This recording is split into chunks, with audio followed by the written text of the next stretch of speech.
Okay, it's 5 o'clock. Let's all rise for the Pledge of Allegiance. I pledge allegiance to the flag of the United States of America, and to the republic for which it stands, one nation, under God, indivisible, with liberty and justice for all.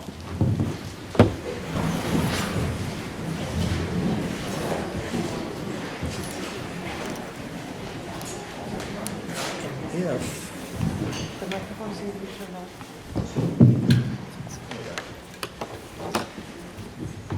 Let's bow our heads in prayer.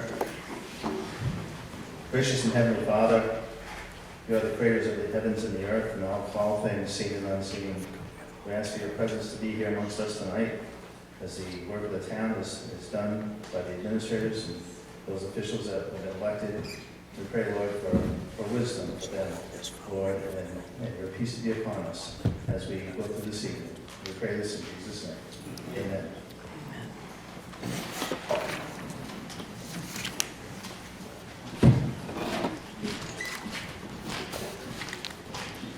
Okay, we're going to start the meeting out tonight with a public works hearing.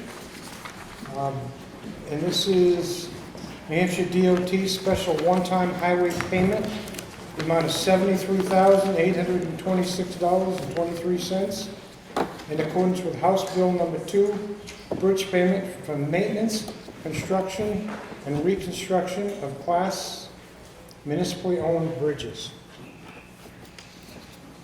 All right, I've started the clock on that. Good evening, Board of Selectmen, Doug Danko. I'm here to answer any questions you have on this particular item. Mike's not on. Mike's not on. Apologize. Doug Danko, Director of Public Works, here to present you this item this evening in a public hearing. This is being prescribed for RSA 31:95B, Section 3, and RSA 91A:2. For the board to discuss the acceptance and expenditure of unanticipated monies from the state or federal government. These monies are the second disbursement we've received this year.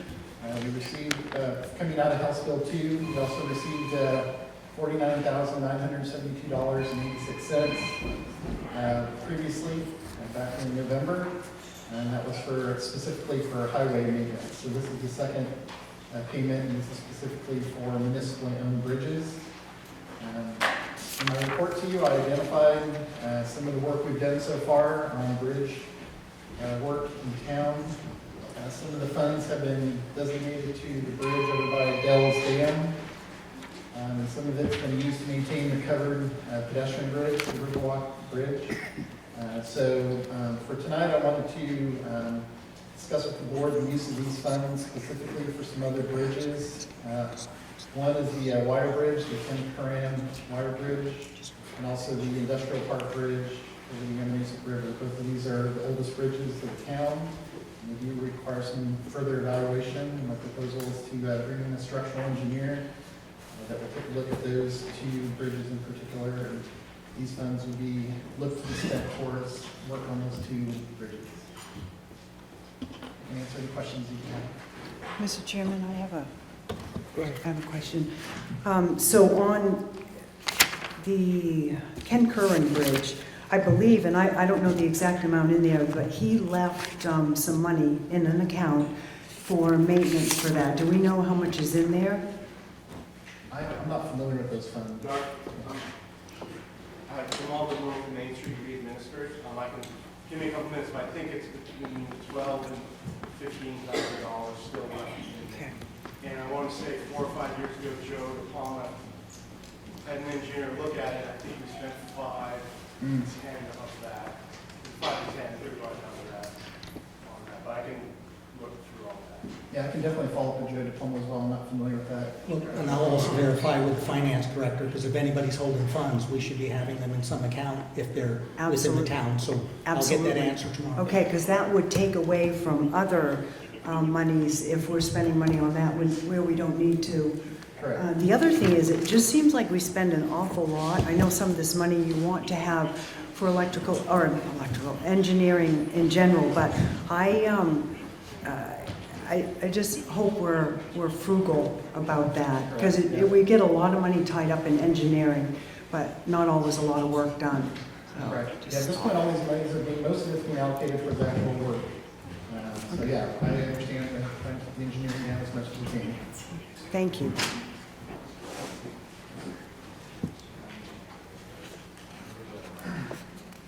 See if there's any comments or questions. Okay, we can just ask everybody please to turn the ringers off on your phones. Thank you.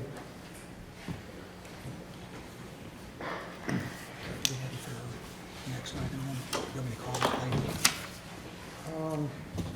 Yes. Next item on the agenda is a presentation from Convergent Energy. Discussion to possibly lease 1533 St. Johnsbury Road for a battery energy storage system. Yeah, hang on a second, we've got to call the person. Hi Amanda, this is Jim Gleason. I'm going to put you on the phone, but before you start, Tom Constantine is going to give a brief presentation, okay? All right. Go ahead, Tom.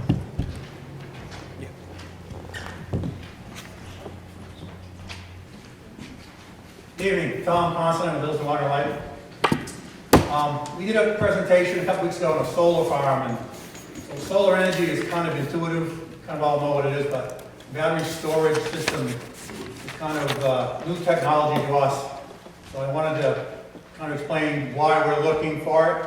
Power supply comes in two versions. You have the generator that generates the power that puts it on the line. And you have the transmission piece which takes it from the generator to us, and we take it to the houses. We have very little control of Littleton Water and Light on the generation piece and the transmission piece. Our transmission node is in Western Massachusetts, so we pay costs to transport that energy from Western Mass to Littleton, New Hampshire. Even though physically we're attached to Cumberford Station, and we have a backup link to Moore Reservoir, those aren't where we're costs are determined. The battery energy storage, from any time, from the morning, we're about 5 megawatt load, to the evening, this time of year, we're probably a 13 megawatt load. And you apply the time variant on that, and you get the energy piece, kilowatt hours. When we peak at a certain time of the day, which is usually in the winter time, is probably right about now, the grid, which is the transmission people, capture that peak, and we pay X dollars per kilowatt to transport it from the generator to Littleton. We can't impact that in Littleton. The energy storage piece will come online, and they're going to push 5 megawatts of power into the system that will go directly to Littleton Water and Light. And our energy people and our transmission people are going to see our load minus 5 megawatts. That difference is our savings that we will share with the contractor that's trying to work with us. The proposal is on our west side substation, which is, I'm not sure anybody knows where that is, but it's out towards the Williams Road area of Littleton off of St. John Road. You can kind of see it when you drive. You'll be in the back corner of that lot, so I don't think you'll see it from the road. And I'm going to turn it over to, barring your questions, I'll turn it over to the presenter of tonight's topic. You good with that, Jim? Yeah. Yeah. Thank you, Tom. Okay, you want to try this, Amanda? We'll see if it works. Sure. Do you have my presentation, is it on a projector or do you just have the printouts? The board just has the printout. Okay. There was a video in the presentation, but I'll skip over that portion. It essentially explained what Tom just explained. So we can skip over that part. Am I on speakerphone now? Yeah, you're on speakerphone and mic. Okay. Hi, everybody. This is Amanda Henry with Convergent Energy and Power. Nice to meet you. Sorry I'm not able to be in person this evening. I'm based in Virginia.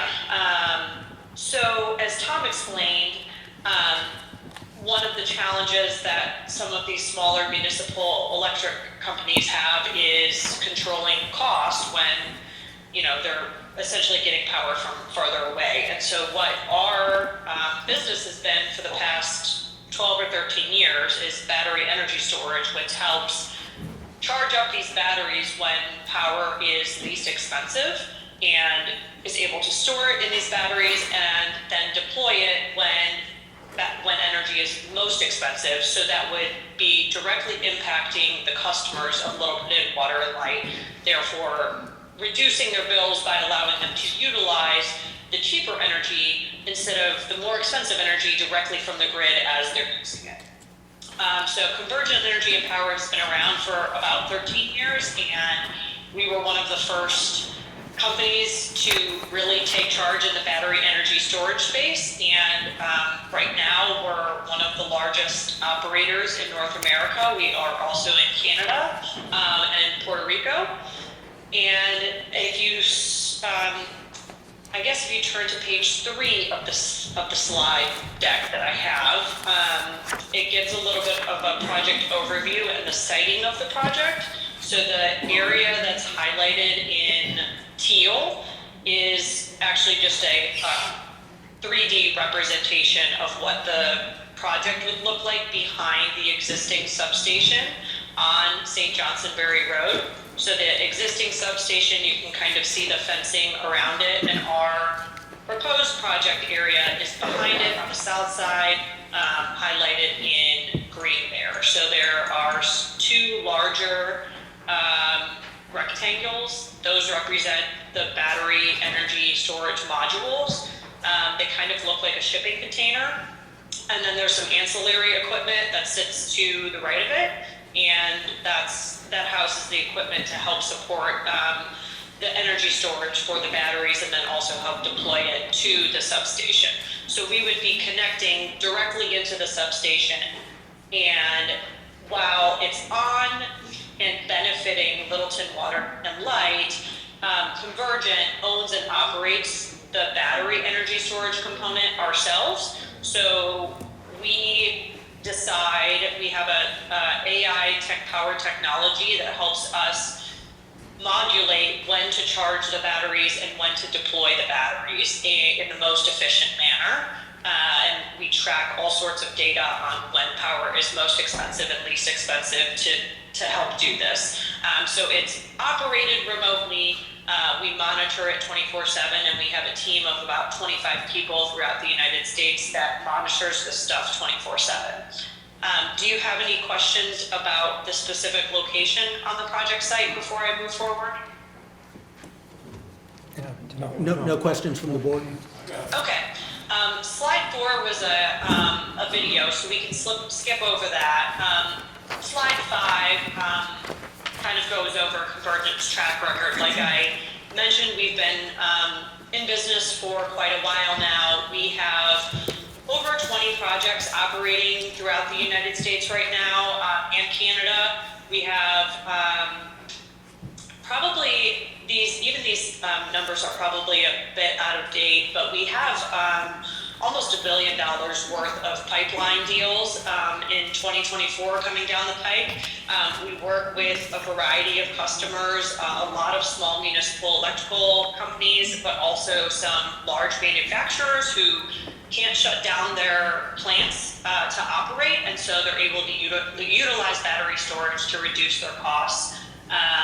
And battery energy storage is an up-and-coming technology to a lot of folks, but we have been around for more than 10 years and have been operating successfully. This is kind of our wheelhouse. So while the general public is kind of just hearing about this, this has kind of been our bread and butter, and it's what we do all day, every day. If you go to slide 6, this talks about we have a proprietary technology that we've established called Peak IQ, and this is what I was mentioning with how we monitor and track pricing of energy. It's constantly changing, and it allows us to deploy the asset when energy is most expensive and charge the batteries when it is least expensive. Then it also on the top of the page gives you a good example of what those rectangular pieces that I was pointing out on the site plan look like. There's somebody standing next to them, so you can get a general sense for the scale of them. He is standing next to, there's 2 battery modules in the picture. One has the doors open, so you can actually see the battery systems inside, and then the other one is closed. So on this particular site, we would have 2 rows of 4 modules each. So there would be like one module is like one of the items that he's standing in front of, to give you a sense for the scale. If you go to slide 7, this just kind of gives you an overview of where we have projects in the US, where we're operating, and then where we are trying to get projects, where we're working with many different customers at different varying stages of deals right now. We have done a lot of work in Massachusetts, so we feel pretty comfortable in the Northeast region. We have obviously a lot of projects in New York, that's where we're based, up and down the East Coast, and then we've got a lot of stuff on the West Coast as well, and kind of working our way across the US from either coast. So slide 8, the way that the project economics are structured is when we entered into this deal with Littleton Water and Light, we did not realize that they didn't own this land, that this was town land, which is why we're here before you today. But typically the way this works is we try to structure the deal so that the actual lease cost is very low. You'll see in the warrant that I provided you that we were suggesting a $1 lease cost. This isn't because we want it to benefit us directly, it's because all of these costs pass through directly to the Littleton Water and Light customers. So the way that Convergent structures these deals is we put up the capital improvement cost to build this system, and then throughout the life of the project, we operate under a shared savings agreement where whatever cost we are able to save by deploying the batteries at the proper times is a split shared savings between Convergent and Littleton Power and Light. So we receive the benefit over the life of the term, which we have proposed a 20-year term here. We're putting up the capital improvement cost up front, so we are kind of making our money back on the back end of the deal. And we are responsible for owning and operating the asset and maximizing the potential for Littleton Water and Light as throughout the project. This benefits Littleton Water and Light customers because, you know, typically with Tom can probably speak to this a little bit better than myself, but typical like capital improvement cost for a transmission line upgrade or doing something where they would be able to benefit the Littleton Water and Light customers directly would likely be a very large capital improvement dollar value. So we try to come in and put up that money and say, okay, we'll make it on the back end, but we'll fund it up front. And so this allows the ratepayers to receive a bigger benefit than if Littleton Water and Light would have to do a large capital improvement themselves. Are there any questions on the way that the agreement is structured before I move on? Hang on, we've got a gentleman from the public. Let me ask the chairman, do you want to take that now or let her get through the presentation? Let's let her get through the presentation first, and then we can do that after. Okay. Hold on, Mr. Havok. Go ahead, Amanda. Oh, Okay. just one second. I know they're talking about a presentation. We can see to it that if anybody needs this, I'll either check with Tom if it's on the Littleton Water and Light website or the town's website, and we also can provide a PDF to anybody if you email the town involving the presentation you're hearing tonight, okay? All right, Amanda. Okay. And then really the only thing left in my presentation here is that, you know, once the project is complete, once our lease term has ended, which right now is proposed as 20 years, we will remove all of the battery energy storage equipment and restore the site to its previous state. So if any regrading or additional tree planting is required to get the site back to the original state, we will do that. we decommission the equipment and we either repurpose it, dispose of it, or recycle it, depending on, you know, what state the equipment is in. We have successfully repurposed a couple of batteries at different projects that have gone through a 10-year cycle already at this company, so we're confident that it's possible. Or we will send them to a recycling center and make sure that they're disposed of properly. We disconnect all of the ancillary systems and just make sure that everything gets back to the state that it was in. We want to leave things better than we found them. And, you know, if there's an opportunity to, if this was a product that worked well and, you know, we want to continue the discussion about doing something again, batteries, you know, have a lifespan on them. And so we, instead of totally decommissioning, if we were to come to another agreement, we could install another system in its place and just kind of keep operating as we were. So it's, for right now, proposed as a 20-year term, but it's something that can be flexible once we get there, and, you know, we'll see where battery energy storage is in 20 years and if everything's still working for the town and for Convergent. So with that, I will take any questions. Mr. Chairman, yeah, I've got a question. Go ahead. Amanda, you might have mentioned it, and I'm sorry if I missed it. What about an emergency preparedness plan if there were a fire? And I know it's not a heavily residential place, but I have a feeling that might be on the minds, top of mind for some folks. So if you could maybe go over that, because I'm sure fighting a fire, a battery fire, is a lot different than fighting a structure fire. Yes, you are correct. So we do have an emergency response plan that gets prepared with every project. We typically do that at the site plan stage. We'll submit something along with our site plan and request a meeting with the fire department so that we can go over their standard procedures and how our system would work into theirs. We use a couple of different manufacturers for the battery modules, but a lot of them operate very similarly. Typically, you do not want to put out a battery fire with water. It doesn't actually put out the fire. There is a product called Statex, which is an aerosol fire suppressant that we have been using in most of our projects, and I anticipate we would use here as well. It's an aerosol proprietary product that is known to put out electrical fires when it happens, and those systems are typically housed within the battery modules themselves, so those large rectangles that I pointed out. Oh, I'm sorry, I was hearing an echo of myself.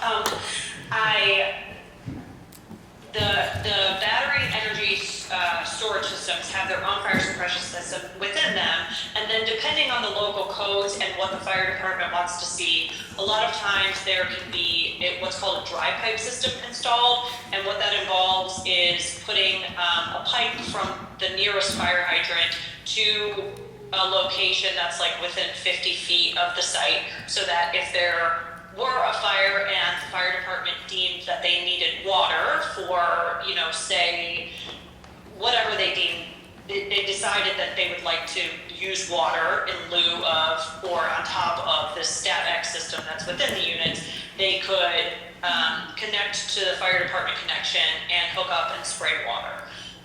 It's typically not recommended to do that for battery fires. It's typically recommended to let them burn out, and so those clearances are contemplated in our site plan and the fencing plan, so we typically allow for enough space around the site so that if a fire were to happen, it wouldn't catch any of the surrounding forest on fire, for example. Like, we're not near any other buildings, but to make sure that the fire wouldn't propagate beyond the actual bounds of our site.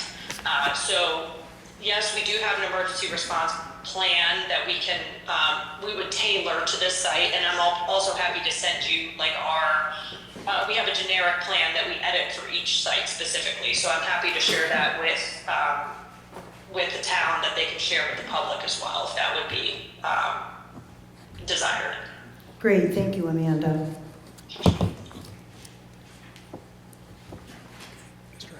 Yep. Go ahead. You, My question is. Bruce, to people- Mike? No, you can hear me.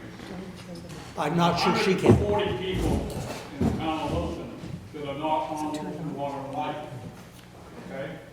These people in turn are on different electrical companies as a result.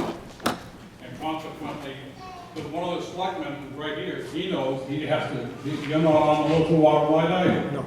And those people in turn are having to pay just per month, I think it's $40,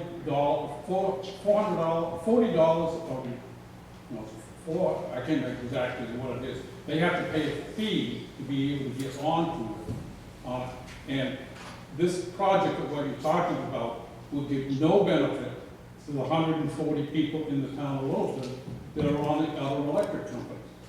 So before you do something in here, you've got to figure it out that these 140 people should be able to get benefits the same way, one way or another. But you shouldn't be entering into something to give the town of Littleton Water and Light Department a benefit without benefiting the other people that are residents in the town of Littleton. Thank you. I'm sorry, I didn't hear all that, but was he saying there was another electric company in the town? Two. A very small portion of the population, and to summarize, his comment is that the board should consider a benefit to Little Water and Light, which in turn is a benefit to the town, since they are a department of the town. He was just I see. asking the board to address, so I'm not sure if that's really something you can address or not. That was more directed to the board. Thank you, I just wanted to make sure I heard that correctly. Okay, anything else? Okay, there doesn't appear to be any other questions. So as I said, we'll provide copies of this to anybody that's there. Make sure it's on the website. Littleton Water and Light will have it on the website. And the board meets on Wednesday, the 10th, to vote on petition warrant articles. And so the Board of Selectmen would address this on Wednesday.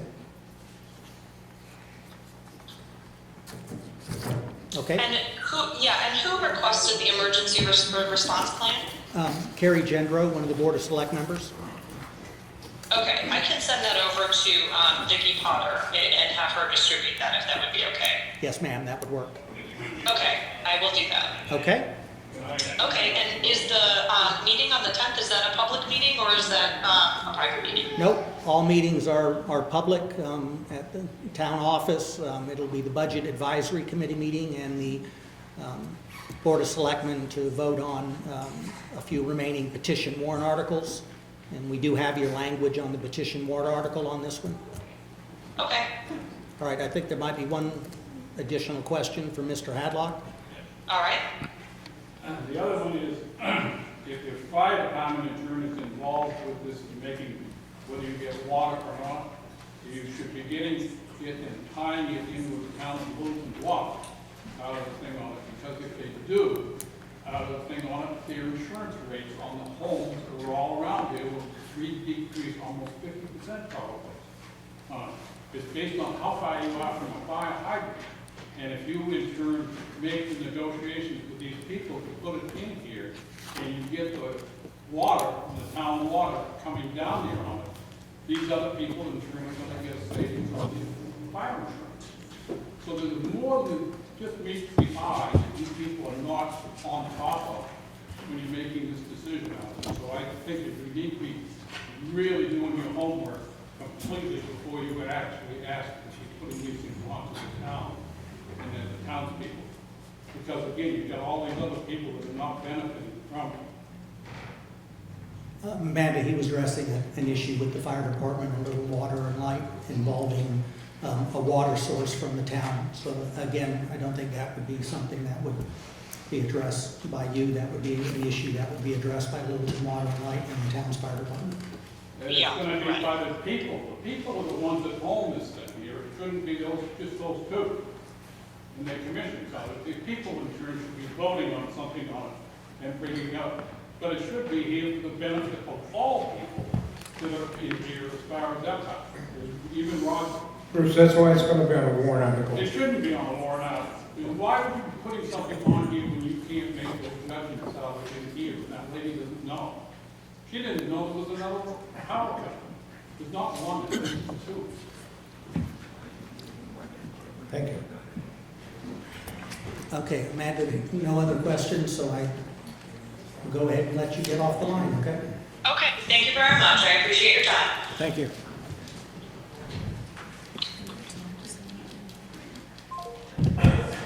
You good, Tom?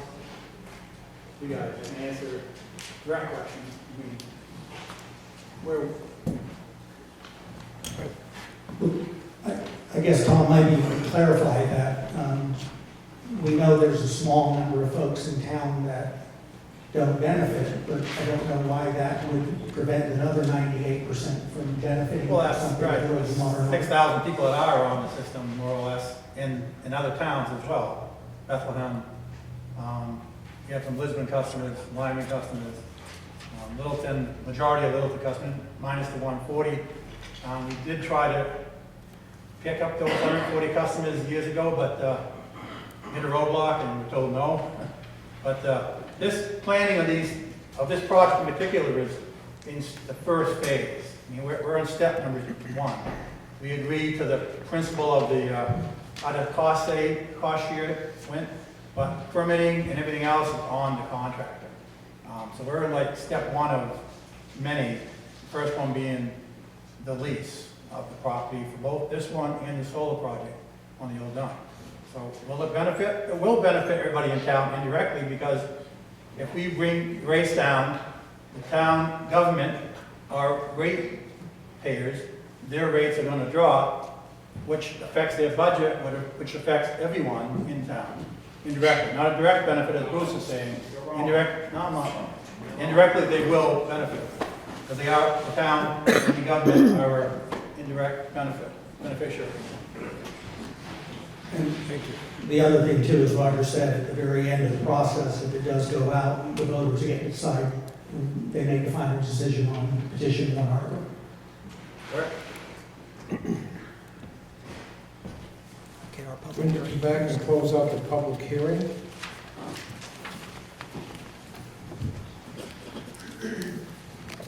And we're looking for a motion?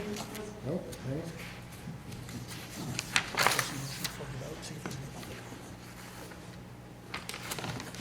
Okay, on the $73,826.23, for the one-time payment from New Hampshire DOT, do we have any questions? I got a question. Your bridges, we talked about all the money for your bridges. Am I right? Yes. There's 8 bridges that the town of Littleton is responsible for, from the Palmer Bridge to Afton. In 2 miles, Littleton has got 8 bridges that they have to go across there on. I don't know whether you knew that or Yep. not. But when you in turn make decisions on those things on it, you got all those bridges you're gonna have to do, not just picking 1 and 2 the way you're doing it. Because you need to analyze. Some of them are brand new, some of them have been redone, and the question is, you need to know you have 8 bridges in a 2-mile distance out of the thing. They shouldn't be going after any more bridges, thank the Lord, I hope not. Yeah, we're doing it by priority on which ones need the work. Yeah. We're analyzing that. And But there is 8. yes, thank you.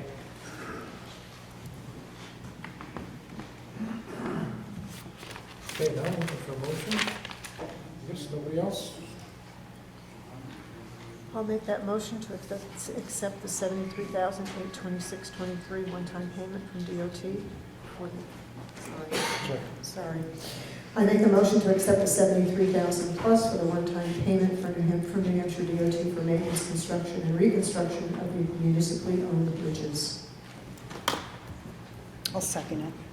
And we have a second, so all those in favor?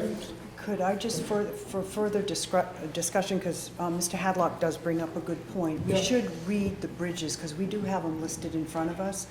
So would it be okay to read them off? Yes, So go ahead. people- gotta make. Is it on? Yeah. Okay. So the, and Mr. Hadlock is right. So I think it'd be important too, the vehicular bridges are the Dwyer Road over Dells Brook, Dells Dam, Highland Ave over Baker Brook, Industrial Park Road over Ammonoosuc River, Beacon Street over Ammonoosuc River, Reddington Street over Ammonoosuc River. Then the pedestrian bridges, the Riverwalk Covered Bridge over the Ammonoosuc River, the Ken Curran Wire Bridge, which we talked about earlier, over the Ammonoosuc River, and then the Riverwalk Wooden Bridge over Curtis Brook.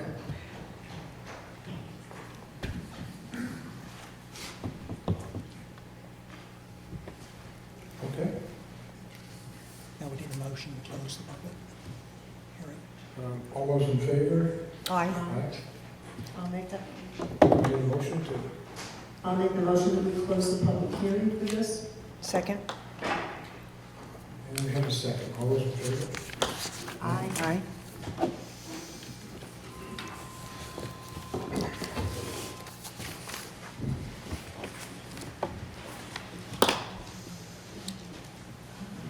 No appointments? Okay. Next on the agenda is approval of the minutes of the meeting on November 27th and 23, Board of Selectmen meeting. I'll make that motion. I do have a small, just change under, it's the third, well, I guess second big paragraph down. It says a $10 million appropriation. Of course, that was part of House Bill 2. We had it as grant, but I think we ought to change it to appropriation, just to clarify. Just a small, Appropriation. instead of grant, because it's not a grant. It's a state appropriation out of House Bill 2. But that's just a minor thing. But with that change, I would make a motion to accept those minutes. I'll second. All those in favor? Aye.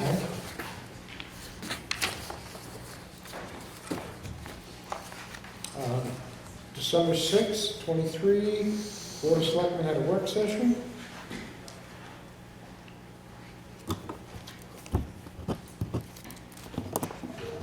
I'll make the motion to accept those minutes from December 6th, our work session. I was not at that meeting, I abstained. Okay, I'll second that. All those in favor? Aye.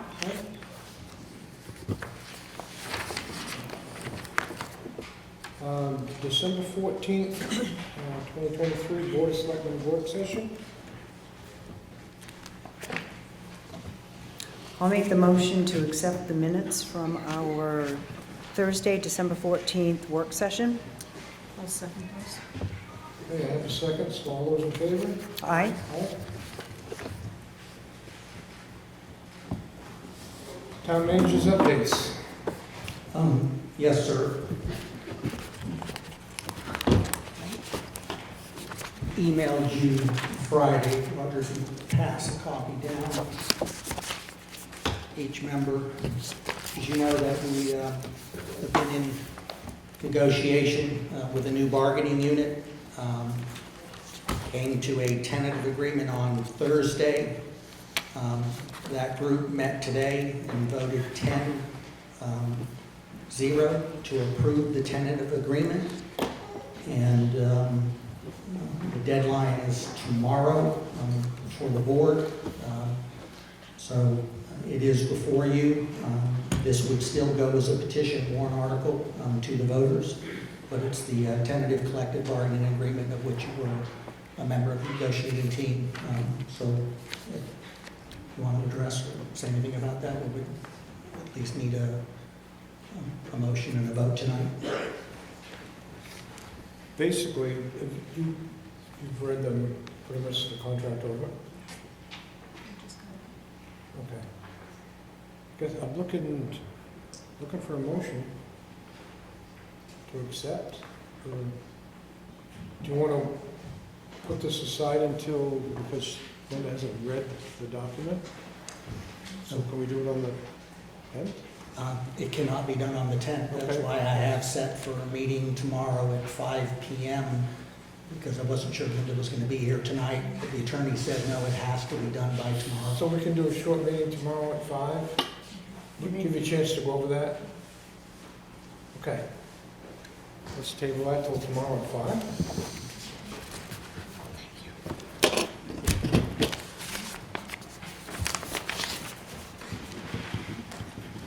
The second item to add is trustee has found it necessary to resign from the library, Littleton Public Library Trustee Board. So the library board is asking for the BOS to authorize in March to add to the ballot the remaining term of this individual who is resigning, which I think would be 1 year left. So we'll be adding to the ballot to fill the library board term.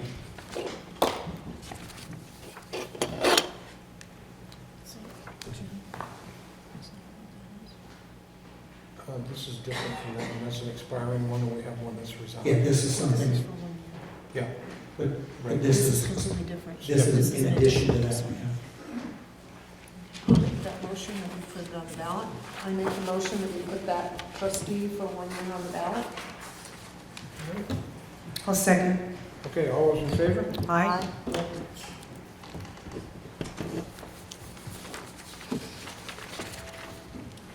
The last item, if you pass that down.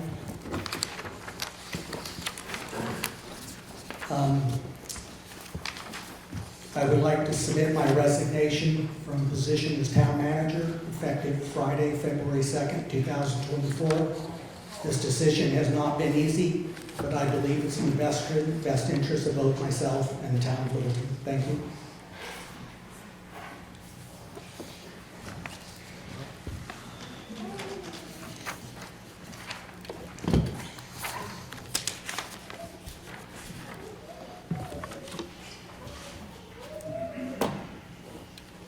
So do we need to accept that? Okay. Okay.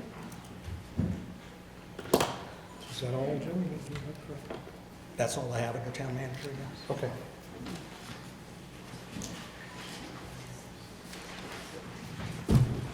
May I ask, you gotta give the reason to the, to, you know, the people that you said it for like 3 years, right? What's the reason? Family, you know, then whatever you gotta say, at least to the people that they know. They truly. Okay, Rudy, I'm tired of what's going on. Yes. It has been very hurtful, personally, professionally, and emotionally. I've had enough. I know. That's the reason.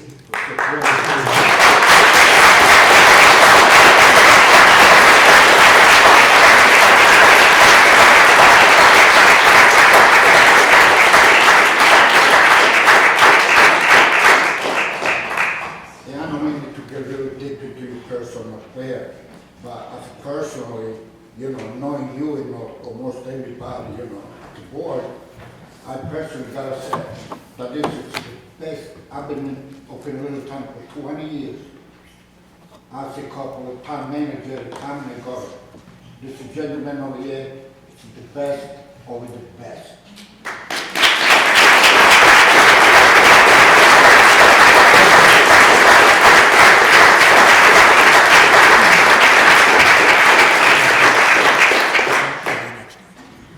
Next item on the agenda. There's a warrant article to lease the industrial park road to Kearsarge Energy. We can remove that. That was voted 2-1 at the warrant article meeting on 1/5/24. The agenda was put out before then, so I apologize. I should have let you know we can remove that. Okay, thank you. What number is it? Administrative, under old business. I don't have the number there. You'll see it under, maybe near the back. Kearsarge Energy. It's the landfill solar farm. Oh, yeah, so. Under new business.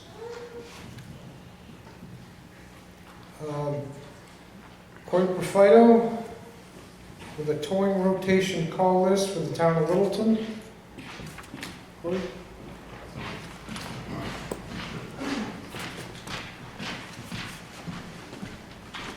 Hello, Corey Profito from Profito's Auto.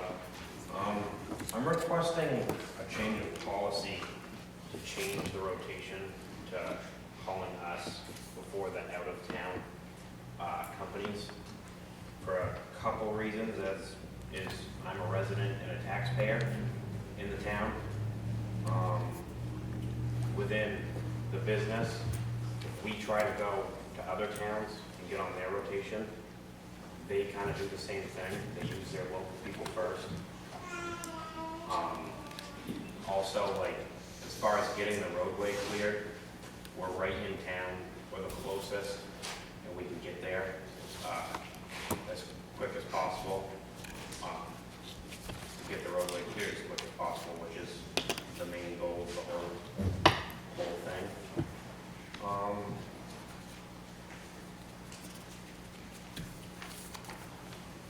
With that being said, also, I'm not saying us being the only one.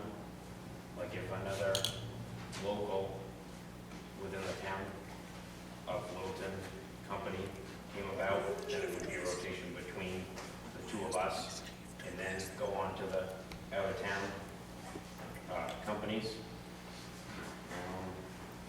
I guess that would be the main reasons right there. Okay, thank you. I have some questions. Wait, hang on a second. First of all, Corey, thank you so much for what you do. I know your family, you're what, the fourth generation, or Yep. Fido generation, and a lot of history, and certainly have added to the community and always give back to the community. So thank you for that. I don't see any problem with having you on the list. The only thing I would be concerned about is like setting a precedence for like another business. If they said, well, you did that for this business and you should do it for ours. That would be my only, my only probably hesitation. But I would fully support this. Okay. I guess, what do you mean, like, as far as doing it between, you did that for us and then a different business, I guess I know.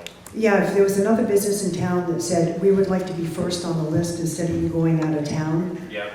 because you did it for, well, in your case, you did it for Corey Profito, so you should do it for me too. Well, like I said, if another local business would come about that wanted to do it as well, then it would be a rotation between the two of us. But of course, like another taxpayer resident within the town, you know what I mean? As opposed to outside of the town, non-taxpayer, non-resident kind of thing. Yeah. So then it would be like a rotation between us two, and then if neither of us, or three, or however many there may be, and then you go to the out-of-town guys. No, I agree with you. You do invest in this town. You are a taxpayer. Yeah. You are all in. So, I mean, and on the other end of things, as we all like to see, it keeps the money within the town, local, rather than sending it other places. no, thank you. All right, thank you. Carrie, could I just ask absolutely a quick question? I guess I understood the question, meaning not necessarily a towing company, but any company. Correct. And so therefore, we may not always get the best price for the taxpayer. So you just want to make sure that we're still leaving ourselves the opportunity to get the best price for the taxpayer, and that we're not just doing business because Somebody's someone's in here town. if it's not advantageous. Okay. Yeah. Okay. All set? All right, thank you. Chief? I'd like to comment on that. So Corey came to me probably over a month ago for this proposal. I didn't know he was on the agenda. I would have provided this. I was a little bit busy last week, so and I wasn't at work. But here's a copy of our current contract agreement that we have with our towing agencies. There are multiple, and it fluctuates by year, but certainly we didn't have a contract.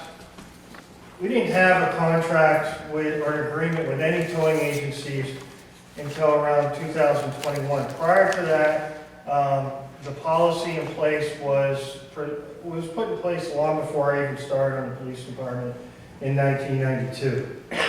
And it was all departments have to be on rotation. The rotation is maintained by our communications department, Grafton County Sheriff's Department, and they just go with, if you got the call, you put it, in, then put it at the back of the rotation, next person's moved up, so on and so forth. Our only real requirement was that towing agency had to respond within a certain period of time. But before this agreement went in place, we had a lot of issues with people just not showing up and so on and so forth. There are times in our community when, because this isn't just 6,000 people. We're dealing with around 15,000 people in town during the day. A lot of motor vehicle traffic. We have an interstate. So we can have up to 3 accidents going on at once. Fire chief can attest to this. So we put this in place, and as you can see, the scopes of services and in the agreement and the eligibility requirements and everything here, it's everything from their response time, their ability that we may require criminal record checks of the individuals that are working for the person that may be working for Corey. All of those individuals, but we don't contract with them, because if we contracted with them, then we've got to get into bonding and everything. They're self-bonding. But what's important with this agreement, which Corey has signed, is that it gives me the opportunity that if I have somebody that doesn't meet our requirements, that I can give them a verbal warning, I can give them a letter of warning, and then I can either suspend them or remove them from the list. Now, as you know, being on towing, it's a lot of hard work. However, they do make money, so this is a business for profit. So I guess my feeling on this, and by the way, Mr. Perfido's business, his towing business, is outstanding. The police department has a phenomenal relationship with them. They are Johnny on the spot. He is correct. They respond very quickly. And so when he came to me, I said, I'm kind of indifferent to this. I believe this is a policy issue. It was long in place before I became the chief of police that the Board of Selectmen needs to make. However, right now, Mr. Perfido is the only town of Littleton towing agency on our list. So if he should not be available, I would not have anybody available we could call them. They may come out, they may not, but they're not going to be held to the same standard that we currently have with our agreement if they want to be on the rotation. And I don't know, this is just certainly speculation, if by removing those other towing agencies that meet this requirement, and by the way, we have sent out 2 warnings in the past 3 months on one particular towing company. I don't know if they're going to be upset and say, you know what, if I can't be on your rotation, I'm not coming to your town. Then what happens? I don't know if we can guarantee that we're going to have that roadway cleared or that technical type of recovery done within a certain period of time. And when I'm committing resources and I only have so many officers on shift, fire department's only got so many people out there, how quickly can we get that vehicle removed from the roadway? And that's the most important thing. His company does a phenomenal job. Absolutely does. But what are your assurances that I will have somebody available when he doesn't have somebody available? Because I can't unless I have agreements. And I'm not going to run 2 rotations, an in-town rotation and an out-of-town rotation. That's through Grafton County Dispatch. But I think that's kind of a really tough task to ask them to do. They may be able to do it. I don't know, I haven't asked. But again, these are just some things that popped in my head. This is a decision you can make as a board. We have no problem with Perfidos. They do a phenomenal job in the business that they're in. Thank you. So, one of the things I want to ask is, it has to be, in there you say a 20-mile radius of Littleton is the ones that you're calling. So how many other ones are there within the 20-mile? Well, B&B was on rotation. They no longer are because they were angry about the rotation. Right. We have Lufkin's, McKay's, and anybody else that wants to be on it. I have no control over how the other towns do their policy. I think Selectman Gendro brings up a good point, that if you do priority to only taxpayers, how far is that going to extend? That's certainly a decision that you guys need to make, because I'm not the one that's going to be making that decision on other contracts in other areas, not just in towing. But that precedent could be set. But if you're willing to defend it, that's fine. But we do have, right now we have 3 companies. There's another one that may decide to go back into the business that was in it for at least 25 years.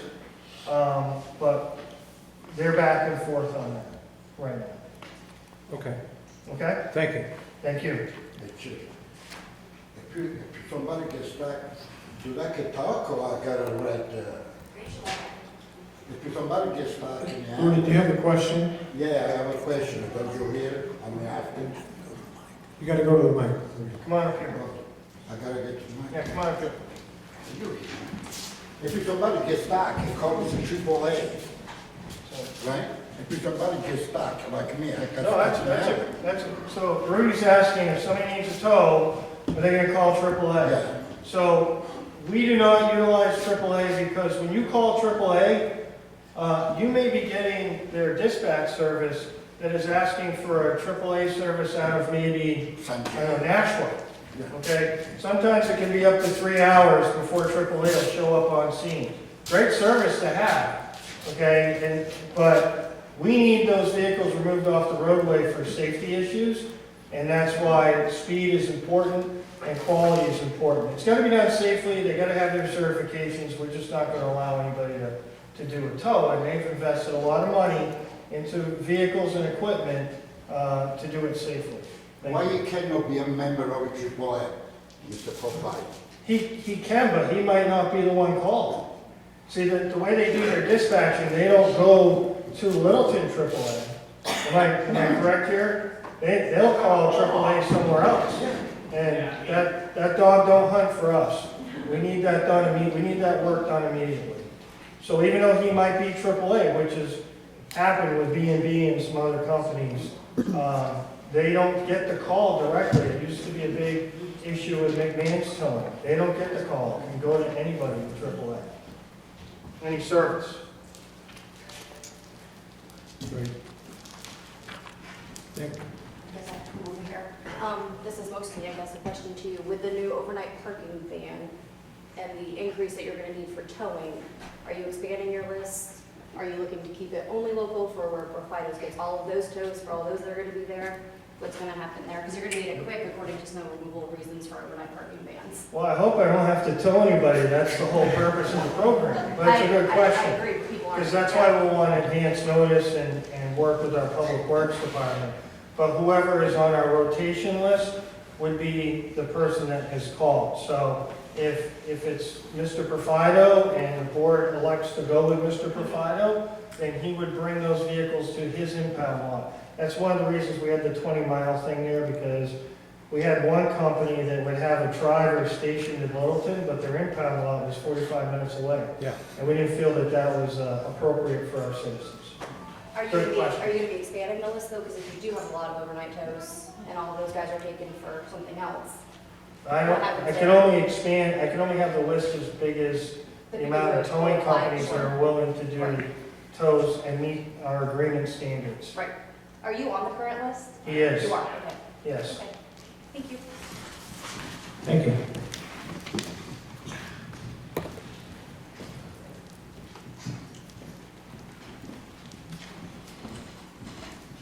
Thank you. Yeah, go ahead.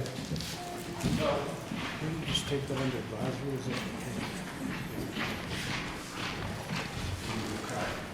Just kind of like clear it up maybe a little bit more on what Paul said was, I'm not necessarily saying like to take the other two off of the rotation. I'm just saying, like by all means, if we can't go for some reason, yeah, call one of them after the fact.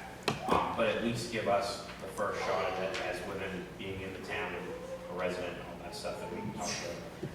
Thank you. Thank you.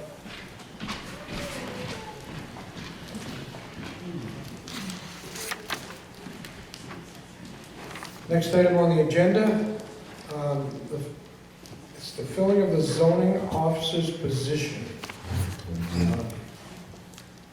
Mill Brass, which has been doing it for some time, has resigned.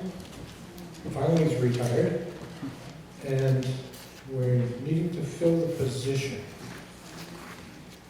It has to be, excuse me, go ahead, Jim. I was gonna say, Vicki, that's on the website, is the job description on the website? Oh, okay, okay. All right. So you can post it. We can post it. Milt was going to be here tonight, and he had a conflict. The only thing he asked me to express was the fact that the job has grown to the point to where he believes that whoever applies and you appoint this would need to be prepared for almost 20 hours a week work. And we've only budgeted a stipend based on previous experience, so that just might be something that might have to be addressed down the road, involving him stepping down. And there is a job description in your packet, and unless you have an appointment for tonight or someone in mind, we can post that and bring applicants back. Mr. Okay, Chairman. and the deadline for that, Jim, is? Well, that one is not mandated. I can give you a short-term solution. Joanna Ray, who is our planning and zoning administrator, said that she would be willing, reluctantly, but she would be willing to fill it for 2 months, January and February, to give the board an opportunity to find a zoning officer. Okay. Mr. Chairman, I'm good.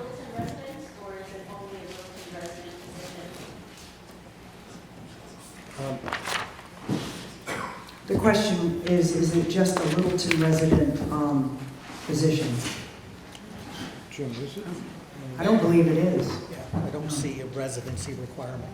I don't think there's a residency requirement. But we'll look into it. One thing that I would like to see, because the job description, it was revised on 10/20/20, and here we are 2024. If Mr. Bratz is telling us that there's a lot more to it. I went to a couple different towns to download their job descriptions of their zoning officer, and there was a lot to it, for sure. So we may want to take a look at that, or have our HR director look at that and revise, and we start there. Because I think there are some gaps, and there are some things that are kind of vague that we probably will want to clean up before we post it on our website. Okay. You okay with that? Clarify, so Joanna is officially the acting zoning official? Not unless they approve that. Okay, understood. But, yeah, I will get with, actually, I know the date on here, and this is what Milda provided. So maybe it's an opportunity to ask him to come in with Joanna, him, and the HR director, and present you back with an updated description at the next meeting. That'd be great. Thank you. Okay. Thank you. Just to point out that Milt's already retired, so if nobody's in that position right now, that's why Joanna wanted to know if you guys were appointing for this evening. Absolutely. I make a motion that we put Joanna in, I'll second that. and we have a second. All those in favor? Aye. Aye. Until we thank you. Another administrative position, it's the filling of the health officer's position, which was also one of Milt's positions.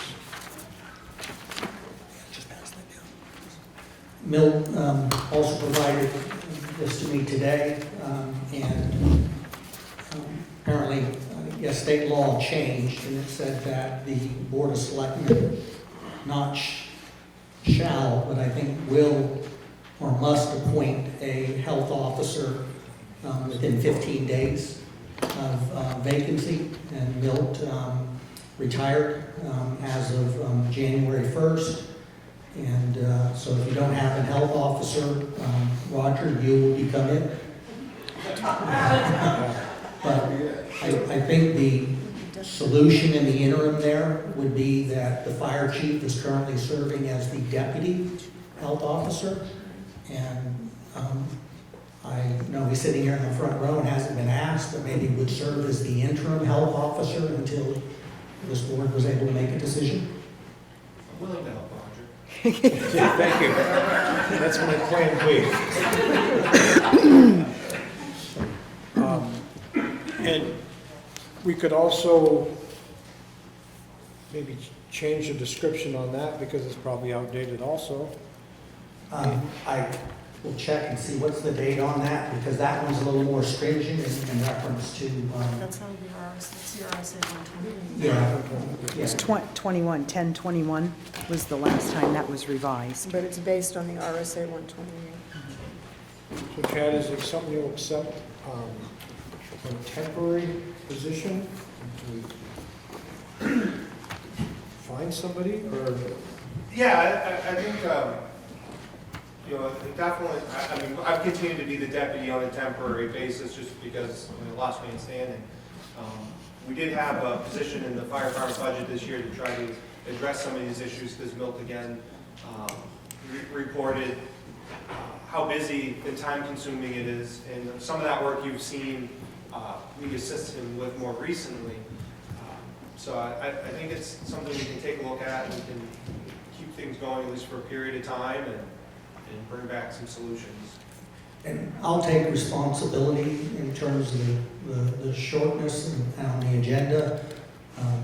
We had proposed during the budget process of taking the health officer, the zoning officer, and a safety inspection from the fire department and kind of combining them into one, and that wasn't supported by the Budget Advisory Committee, and I think the board wasn't interested in creating that position. So bad on me that I thought that maybe was the way to go and through there, so I apologize that we've been left in a short period. So we can also post that, It's not yet. but we will. As soon as you say you do it. Let's make an appointment, let's make a motion. I'll make that motion. What are we making the motion on? Making a motion to look into Posting the posting opening. health officer's position, Okay, do you, part-time. Do we want to wait and make sure that the wording, the verbiage is correct? That's what we're doing this week. We can do that. So that'll be, We can have that by also the second meeting, but And while we're if you, doing that, check. if you could do a motion on an interim, I'll make the motion that we appoint Chad, the deputy health officer, as the interim health officer for Littleton. second? Okay, all those in favor? Aye. Aye. Don't hate us, Chad. Thank you, Chad. Next item on the agenda, there's a vacant land donation on 1334 Riverside Drive. We map 79, lot 286. yes, Chairman and select members, Mr. Friedman owns the property at 134 Riverside Drive under 134 Riverside Drive Associates, 40 Meadow Lane, Lawrence, New York. He called and advised he wanted to donate the parcel of vacant land to the town. As you said, map 78, lot 286. It's located at 134 Riverside Drive.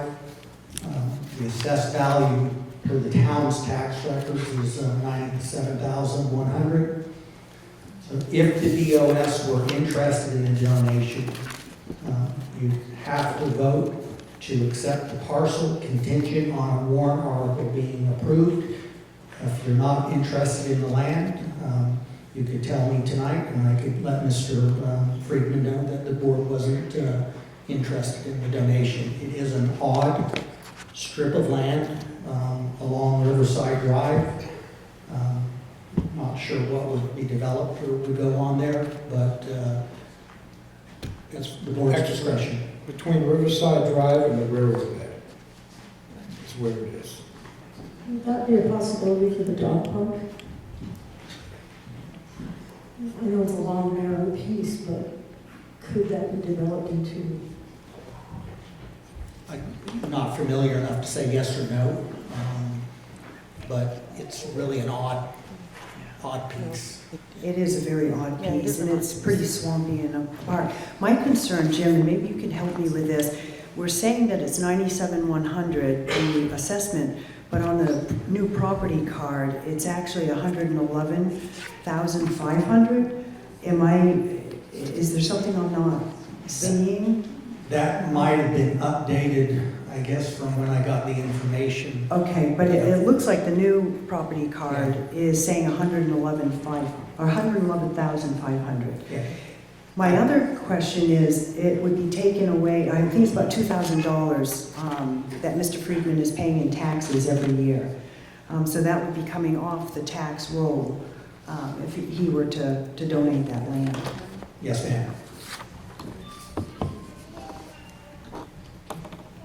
I'm just the presenter on this one, and information, not advocating to take it. So it's just for me to let him know that the town is interested in it.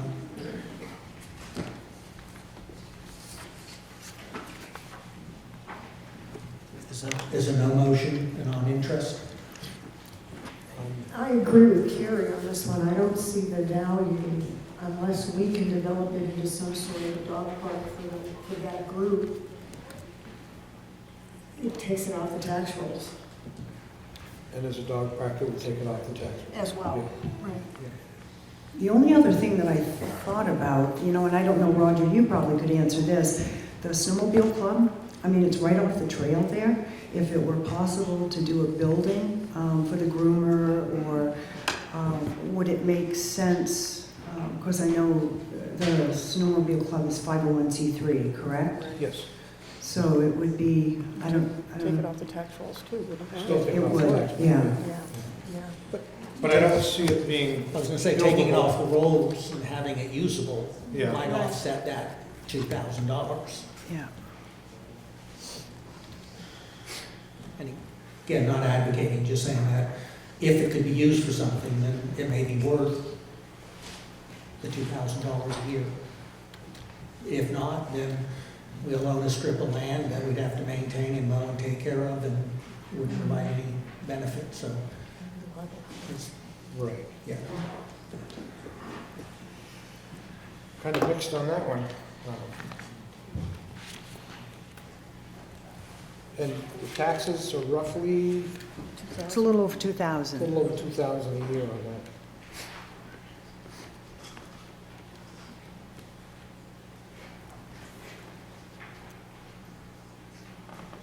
I guess I'm looking for a motion to accept. What about a homeless shelter Yes. or something else for the community? It's already a building. If you look at it, it's really not buildable. It's got a building on it, correct? No. No. Not according to Google Maps. No, it's just a strip of land. Right next to that building then, Correct. across the street. Yeah. But still, why wouldn't you take a donation and turn it into something that would benefit the community? We have tons of unhoused individuals in the community that no one's doing anything about. No, it isn't, no.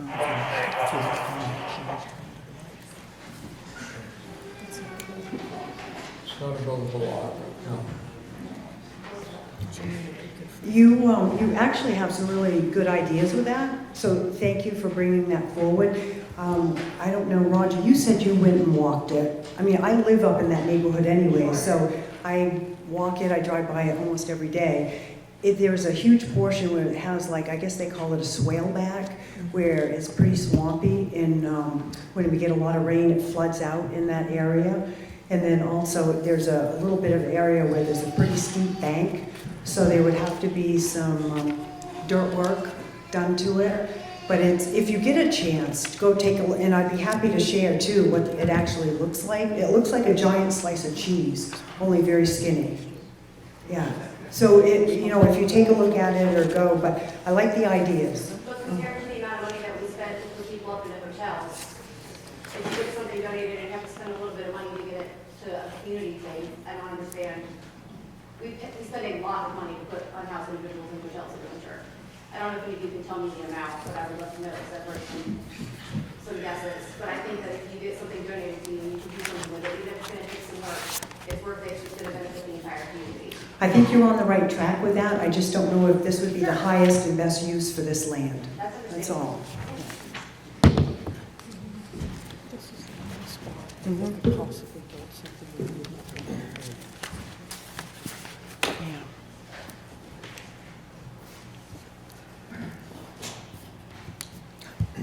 So Do you the wanna- taxes have already been paid on this property for this year.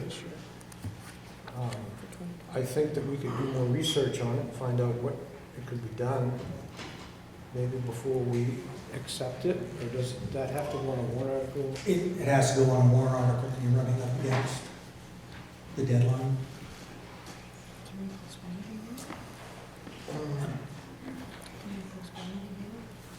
Well, no, postponing it a year would be up to him. Yes. Okay, he's offered the donation. He actually tried to get it done before December 31st, and I told him based on the town's process that not, first of all, the first step was the Board of Selectmen. The second step was a vote of the town residents at the town meeting. So even if you push it off a year, you'd have to make the vote, and then it would go to March of '25. And I don't know, I mean, So I think they probably ought to make a motion and let the people decide if they want this piece of property or not, and if they want to take it out of the tax base. And then if they decide they want it, we'll have to make some decisions on what to do with it.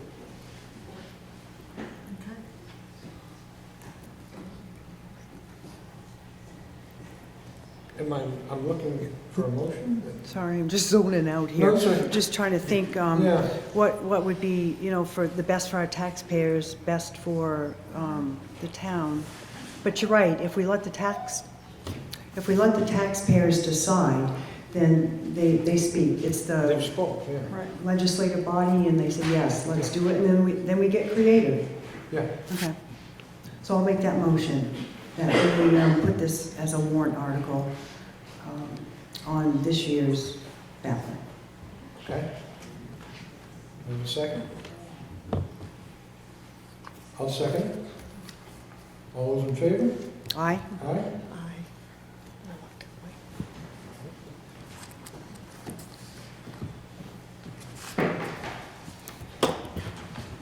Next on the agenda, Public Works Department. Disposal of town-owned, disposal of property by online auction. Doug? Selectboard, yep. Tonight's presentation on this item is just for discussion and direction. This came about through our recent process with disposing some of the highway department trucks. I had the board authorize use of an online auction for that process. And in going through that, there's definitely some learning points going through it, and one of those points was the fact that we don't have that online auction process in the town's currently adopted policy, which is from back in March 2016.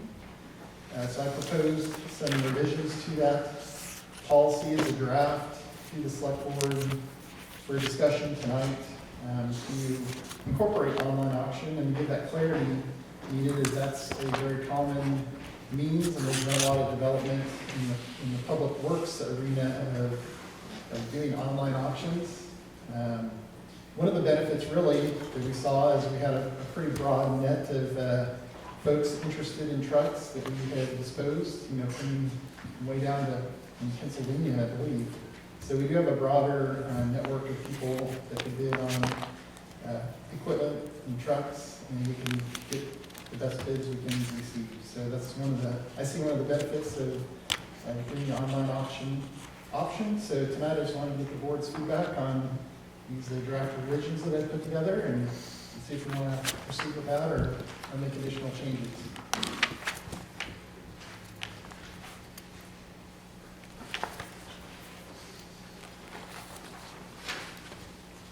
I guess I can briefly summarize some of the changes if you guys want me to do that for everybody. Basically just identifying sealed bid, which is already in the policy, and then adding online auction and salvage or trade.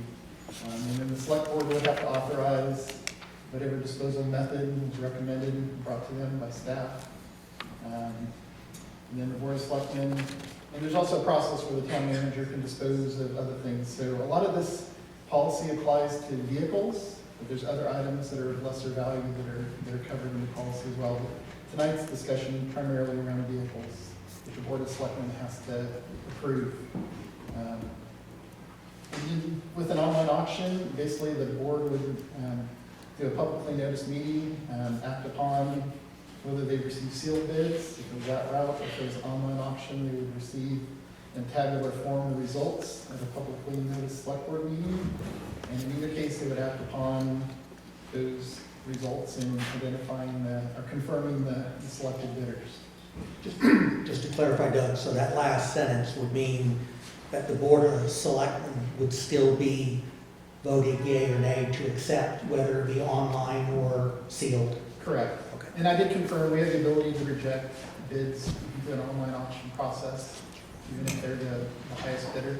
Right. So it would give the board a chance to review those before final acceptance. That would be a lot better than the last vehicles we let go where we had no decision on Yep. whether they were going or not. I agree. It was a good learning process, and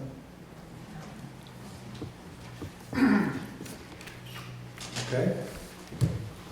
so that's what I've got. Yeah. I think, Well, we can do one of two things. I mean, accept the updated verbiage that's in there. Or in the next list of properties brought to you to surplus, you could decide then, but it might be easier to have a process, a policy in place before the next surplus. Yeah, if you guys do have agreement, like you said, if you have agreement tonight, then you can adopt these revisions and make it official. do you have any more vehicles right now that are being surplus? I don't believe so. So we can look this over and just make sure and then come back to you with an answer on this. Yep. And I can bring it back at a separate meeting. Okay. Final adoption. All right, thank you. Mr. Chairman, I just got one question. Now, who determines the value, Doug, that over $10,000? Is it, do you need an appraisal, or do you just kind of guesstimate? It's kind of a judgment call. Yeah, Okay. it is. We have to set a minimum bid when we get to an online auction house. So that's something we can probably discuss with the board at that time too. If you approve to go with an online auction, you can identify what the minimum bid amount could be. So yeah, it's kind of a judgment call on the 10,000. It's You staff don't, and do you use the blue book value on any of the vehicles? it's tough with, like with plow trucks and stuff, it's really tough to come up with a blue book value on them. A lot of them have a lot of damage from salt that's beyond what just mileage would indicate.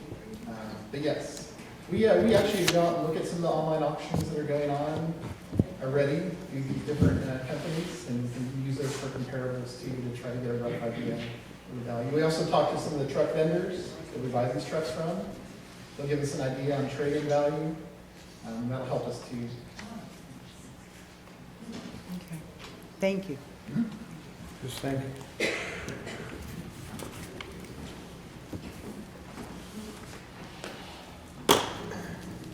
Next item on the agenda is the police department to accept and expend an additional amendment in the amount of $5,484.38 from the state of New Hampshire Highway Safety Grant.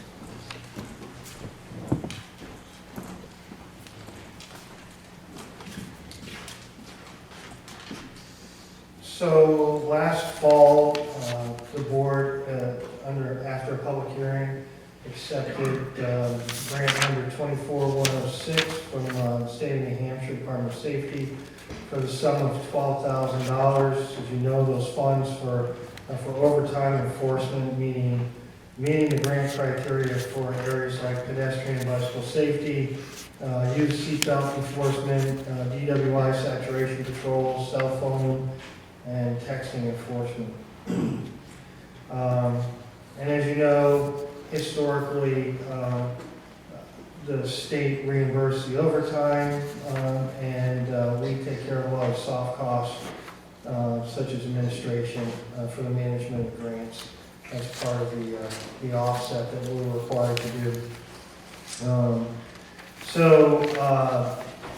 In December, the police department received a grant agreement. It was an amendment notice. Hampshire Highway Safety amended our original award from $12,000 to $17,484.38. And this amendment was to fund three non-replaceable right now, three radar units that need to be replaced. I'm sure a lot of you would be very happy if we didn't replace them, but we do need to keep our roadways safe. They're non-repairable, meaning they're just the age of them. They can't be repaired. So we're going to replace those using Highway Safety grants. It's a 75-25 split. We submitted the cost to the state, and they agreed to the additional $5,484.38. And just so you know, there's as you'll see on the budget sheet, we're responsible for $1,828.12 out of the radar costs. We already have that in our grant line within our budget, both default and proposed. So as you know, RSA 3555B says that if it's an appropriation, basically, that's made available during the year, and in this case it's under $10,000, I need your approval to accept it and authorize me to expend it. So that's what I'm asking you to do today. My recommendation is to accept the State of New Hampshire Department of Safety Office of Highway Safety Littleton Highway Safety Grant number 24-106 in the amount of, now it's been amended to $17,484.38. Are there any questions? So you guys can't use your Yankee eye? You can't use the Yankee eye. Mr. No, Chairman, it's pretty cut and dry earlier. Mr. Chairman, I have a question Go for the ahead. chief. In looking at this, and maybe you can help me understand it, on the speed radar display trailer with statistical software and costs of initial year, one maximum, does that include software update on an annual basis, or is it just a one-time thing? This is under Exhibit B, scope of work. I gotta find it, wait 1 second. Okay.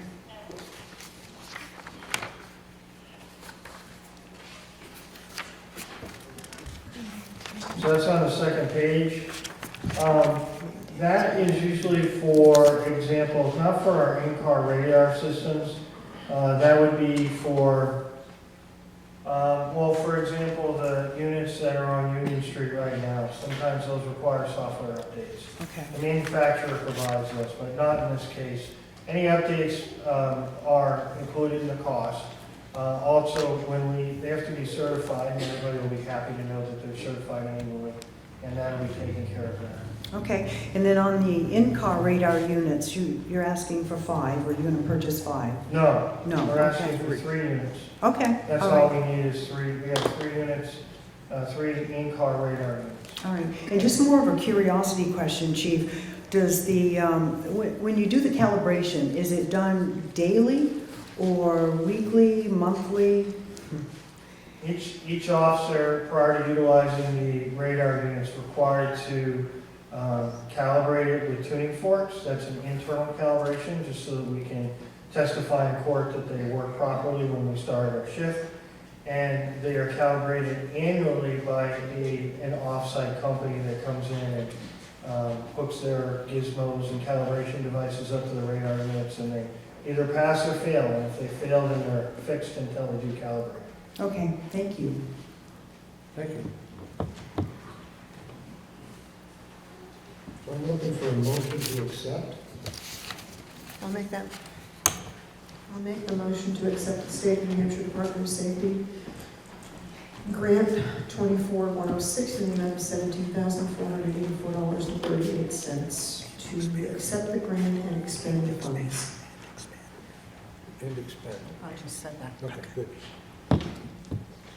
Second? And a second, all those in favor? Aye. Aye.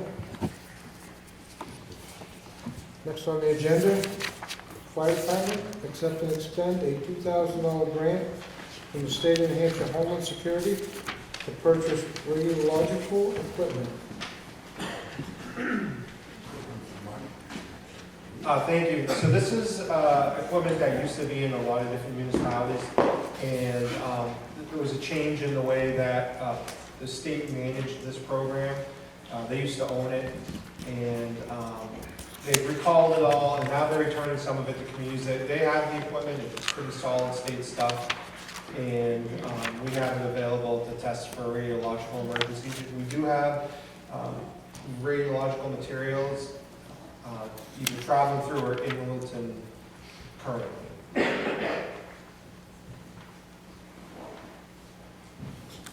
Okay. Any questions from the board? And because it is a Homeland Security grant, the motion is very specific, and I've written an example in your board document. And I'm looking for that motion. I'll make the motion to accept and expend up to $2,000 from the State of New Hampshire Department of Natural and Cultural Resources for the purposes of purchasing wild. Actually, it's got to be this one here, Linda. It's got to be the Homeland Security. That's all right. I think that was the next one. Okay, sorry. To accept and expend up to $2,000 from the State of New Hampshire Homeland Security for the purchase of radiological detection equipment and authorize this town manager, finance director, and project manager to sign all documents related to the project. I'll second that. Okay, I have a second. All those in favor? Aye. Next on the agenda, Fire Department, accept and expend monies awarded from the 2024 Volunteer Fire Assistance Grant in the amount of $2,000.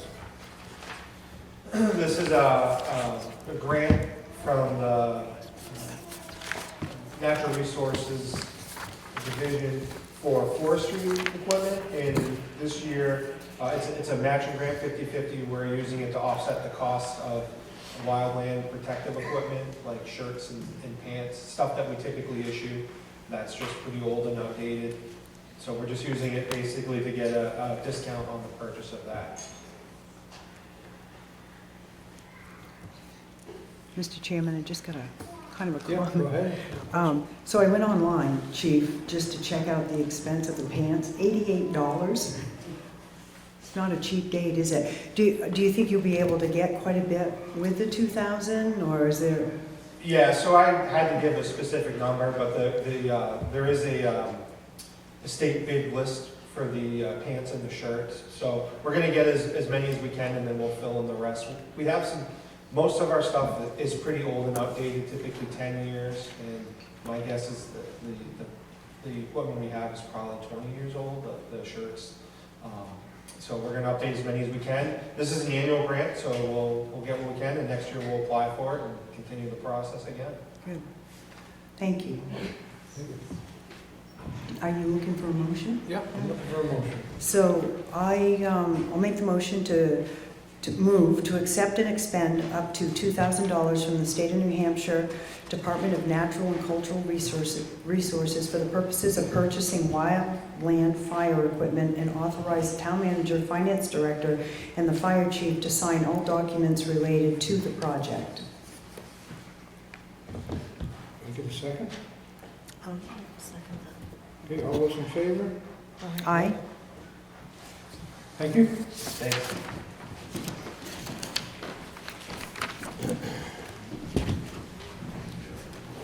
Next on the agenda, Board of Selectmen topics. We're going to discuss the art tonight. I'd ask you to keep it down until we ask, call on you to speak. It's something we have to go through here. What I want to say is I've been watching what's going on for the last few months. And it's just,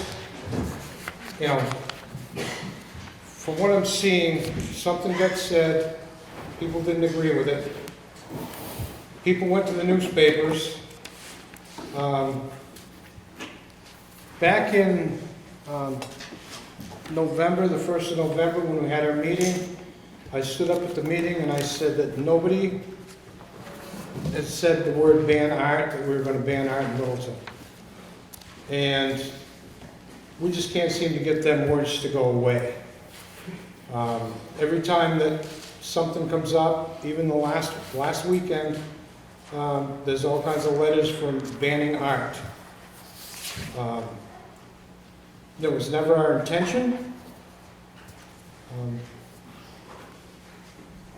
I don't know if anybody else has anything to say. You made the statement. And so what I'm saying is, we never had any plans to ban any art. So wherever that came from, it wasn't from us.